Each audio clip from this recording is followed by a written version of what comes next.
राधे राधे प्यारे भक्तों, जय श्री हरि। प्यारे भक्तों, आज हम लोग सुनेंगे गुरुवार व्रत कथा। गुरुवार बृहस्पतिवार की पौराणिक कथा। कहा जाता है कि गुरुवार व्रत करने से बृहस्पति देवता प्रसन्न होते हैं। यह व्रत अत्यंत फलदायिनी है। अग्नि पुराण के अनुसार अनुराधा नक्षत्र युक्त गुरुवार से आरंभ करके 7 गुरुवार व्रत करने से बृहस्पति ग्रह की हर पीड़ा से मुक्ति मिलती है। तो अब हम लोग सुनेंगे बृहस्पतिवार व्रत कथा। जय श्री हरि। प्राचीन समय की बात है। एक नगर में एक बड़ा व्यापारी रहता था। वह जहाजों में माल लदवाकर दूसरे देश में भेजा करता था। वह जिस प्रकार अधिक धन कमाता था उसी प्रकार जी खोलकर दान भी करता था। परंतु उसकी पत्नी अत्यंत कंजूस थी। वह किसी को 1 रुपया दान में नहीं देना चाहती थी। एक बार सेठ जब दूसरे देश व्यापार करने को गया तो पीछे से बृहस्पति देव ने साधु वेश में उसकी पत्नी से भिक्षा मांगी। व्यापारी की पत्नी बृहस्पति देव से बोली, हे साधु महाराज, मैं इस दान पुण्य से तंग आ गई हूँ। आप कोई ऐसा उपाय बताइए जिससे मेरा सारा धन नष्ट हो जाए और मैं आराम से रह सकूं। मैं यह धन लूटता हुआ नहीं देख सकता। बृहस्पति देव ने कहा, हे देवी, तुम बड़े विचित्र हो। संतानों धन से कोई दुखी नहीं होता है। अगर अधिक धन है तो इसे शुभ कार्य में लगाओ। कुंवारी कन्याओं का विवाह करवाओ। विद्यालय और बाग बगीचा का निर्माण कराओ। ऐसा पुण्य कार्य करने से तुम्हारा लोक परलोक अर्थात स्वर्ग में तुम्हारा नाम होगा। परंतु साधु की इन बातों से व्यापारी की पत्नी को खुशी नहीं हुई। उसने कहा, मुझे ऐसे धन की आवश्यकता नहीं है जिसे मैं दान दूं। तब बृहस्पति देव बोले, यदि तुम्हारी ऐसी इच्छा है तो तुम एक उपाय करना। 7 बृहस्पतिवार को गोबर से घर को लीपना। अपने केसों को पीली मिट्टी से धोना। केसों को धोते समय स्नान करना और व्यापारी से कहना कि वो भी हजामत कराए और भोजन में मांस मदिरा बनाए खाना बनाए और अपने घर धोबी यानी कि अपना कपड़ा घर पे धोना। ऐसा करने से तुम्हारा धन सारा नष्ट हो जाएगा। इतना कहकर बृहस्पति देव अंतर्ध्यान हो गए। व्यापारी की पत्नी ने बृहस्पति देव के कहे अनुसार 7 बृहस्पतिवार वैसे ही करने का निश्चय किया। केवल 3 बृहस्पतिवार ही बीते थे कि उसकी समस्त धन संपत्ति नष्ट हो गई और वह परलोक सिधर गई। जब व्यापारी वापस आए तो उसने देखा कि उसका सब कुछ नष्ट हो चुका है। उस व्यापारी ने अपनी पुत्री को संतावना दी और दूसरे नगर में जाकर बस गए। वहां जंगल से लकड़ी काटकर लाता और शहर में बेचता। इस तरह वह अपनी जीवन व्यतीत करने लगा। एक दिन उसकी पुत्री ने दही खाने की इच्छा प्रकट की, लेकिन व्यापारी के पास दही खरीदने के पैसे नहीं थे। वह अपनी पुत्री को असरसन देखकर उन्हें आशा देकर जंगल में लकड़ी काटने चला गया।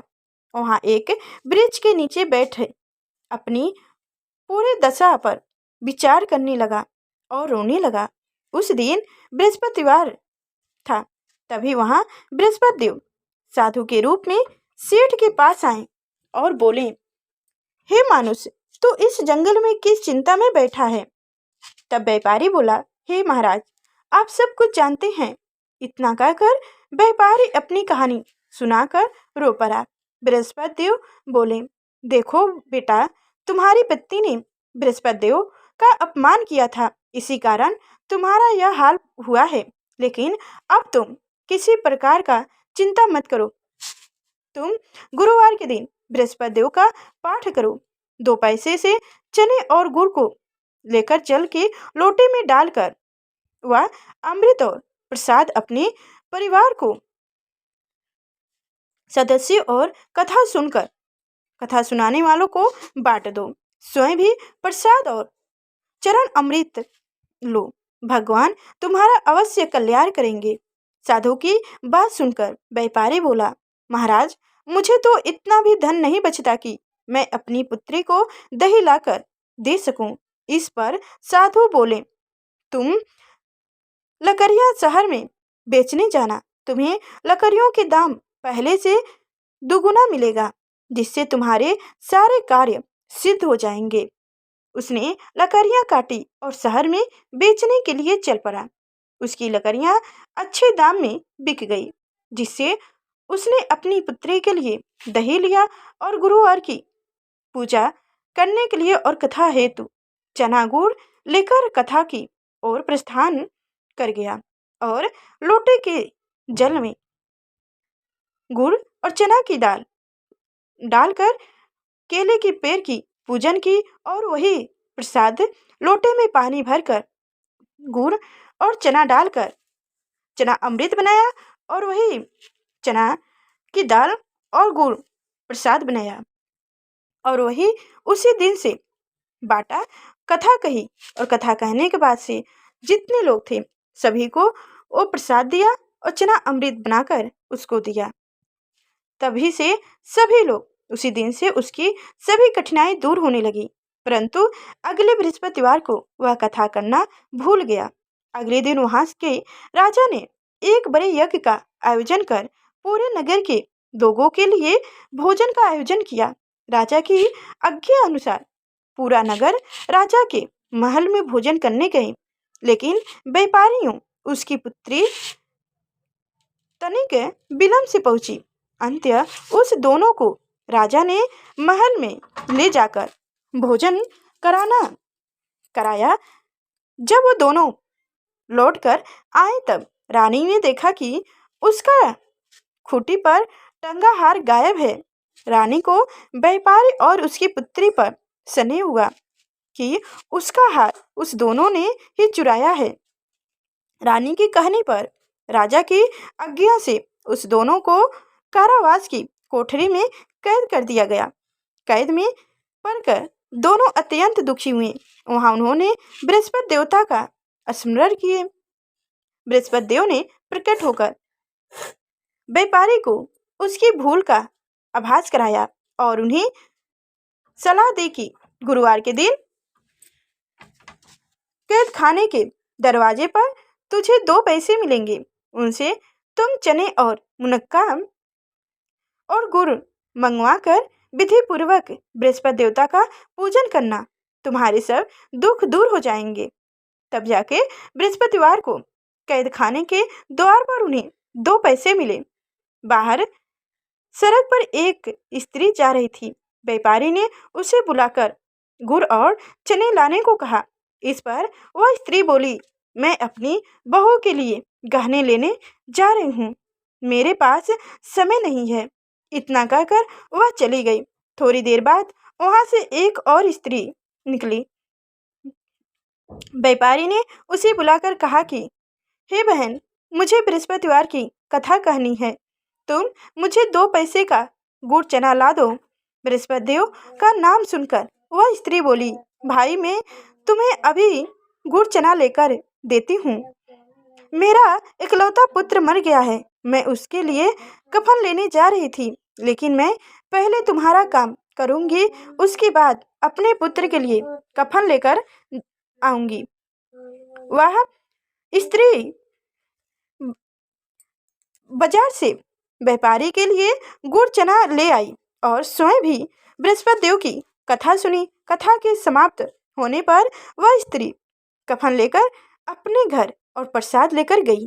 घर पर लोग उसके पुत्र की लाश को राम नाम सत्य है कहते हुए शमशान ले जाने की तैयारी कर रहे थे। स्त्री बोली, मुझे अपने लड़के का मुख देख लेने दो। अपने पुत्र का मुख देख कर उस पुत्र स्त्री ने उसके मुंह में प्रसाद और चना अमृत डाला। प्रसाद और चरण अमृत के प्रभाव से वह पुण्य जीवित हो गया। पहली स्त्री जिसने बृहस्पति देव का निरादर किया था, वह जब अपने पुत्र के विवाह हेतु पुत्रीवधू के लिए गहने लेकर लौटी और जैसे ही उसका पुत्र घोड़े पर बैठकर निकला, वैसे ही घोड़ा ने ऐसी छलांग मारी कि वह घोड़े से गिरकर मर गया। यह देख स्त्री रो रो कर बृहस्पति देव से क्षमा याचना करने लगी। उसी स्त्री की अर्चना से बृहस्पति देव साधु वेश में वहां पहुंचकर कहने लगे, देवी, तुम्हें अधिक विलाप करने की आवश्यकता नहीं है। यह बृहस्पति देव का अनादर करने के कारण हुआ है। तुम वापस जाकर मेरे भक्त से क्षमा मांगकर कथा सुनो, तभी तुम्हारी मनोकामनाएं पूर्ण होगी। जेल में जाकर उस स्त्री ने व्यापारी से माफी मांगी और कथा सुनी। कथा के उपरांत वह प्रसाद और चना अमृत लेकर अपने घर वापस गई। घर आकर उसने चना अमृत अपने मृत पुत्र के मुख में डाला। चना अमृत के प्रभाव से उसका पुत्र भी जीवित हो उठा। उसी रात बृहस्पति देव राजा के स्वप्न में आए और बोले, हे राजन, तूने जिस व्यापारी और उसके पुत्री को जेल में कैद कर रखा है वह बिल्कुल निर्दोष है। तुम्हारी रानी का हार वहीं खूंटी पर टंगा है। दिन निकला तो राजा रानी ने हार खूंटी पर लटका हुआ देखा। राजा ने उस व्यापारी और उसकी पत्नी को रिहा कर दिया और उन्हें आधा राज्य देकर उसकी पुत्री का विवाह उच्च कुल में करवाकर दहेज में हीरे जवाहरात दिए। जय श्री हरि। जैसे उस व्यापारी का दिन पलटा है, वैसे ही कथा सुनने वाले, कथा सुनाने वाले और हुकार भरने वाले सभी के दिन पलटाना और सभी की घर धन्य धान से भर देना। जय श्री हरि। जय हो बृहस्पति भगवान की जय हो। प्यारे भक्तों, हमारे चैनल पर नए हैं तो लाइक करके चैनल को सब्सक्राइब अवश्य कर लीजिएगा और साथ में बेल आइकन की घंटी दबा दीजिएगा ताकि आगे जो मैं इसी व्रत कथा लेकर आऊँ तो सबसे पहले आप तक नोटिफिकेशन पहुँचे, जो मेरी कथा को आप समय से सुन सकें। तो फिर चलते हैं, फिर मिलते हैं नेक्स्ट वीडियो में। तब तक के लिए धन्यवाद।